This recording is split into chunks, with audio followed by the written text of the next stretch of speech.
Guys, alam nyo ba kung sa atin sa Pilipinas ay ang pinaka-main na pagkain natin na kinakain ay kanin or bigas. Dito naman sa India, ang pinaka-main na kain nila ay flour. So, yun yung ginagawa nila ng rotli. So, ngayon ay nagbibilad kami ng go or grains kung tawagin. Papakita ko sa inyo. So, ayan guys, tingnan nyo nakabilad na yan. Pero, ang unang gagawin guys ay lilinisin muna. So si Sonal Masi kanina ay naglilinis dito. Hindi ko lang na-videohan dahil very busy ako sa pagluluto ng pagkain.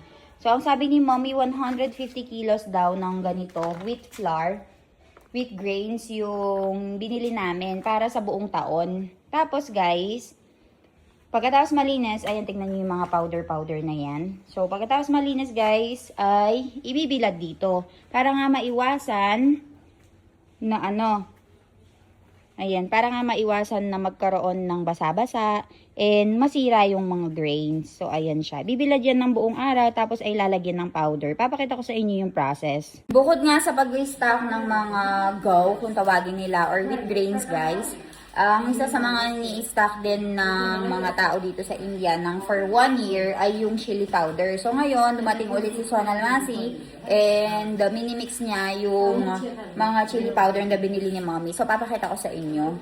Ayan naman si Mommy at saka si Sonal Masi. Ini-start na nga nila na paghaluin nga yung mga chili powder. So, kung napapansin nyo, may ibang kulay. Yung isa ay medyo light red, yung isa naman ay medyo dark red.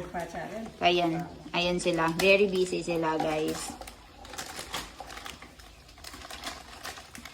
Tapos, alam nyo ba si Sonal Masi, guys, yung traditional na chili powder yung ginagamit nila. So, kung kami, company na chili powder yung ginagamit namin, yung mga packet, sila talagang traditional na chili powder.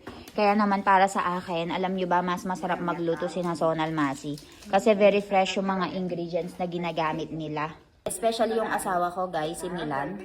Kapag dumadating yung mga workers namin dito sa may likuran ng bahay, nakikikain talaga si Milan doon kasi masarap talaga silang magluto. Especially pag fresh yung mga ingredients, fresh yung mga masala. Kami kasi dito, guys, alam niyo naman, modernized na.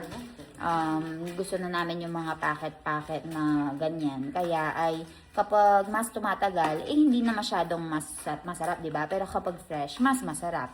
Ngayon guys, ay maglalagay sila ng ganitong oil. Aso siya, Mami? Divel. Divel. Castor oil. Para hindi masira.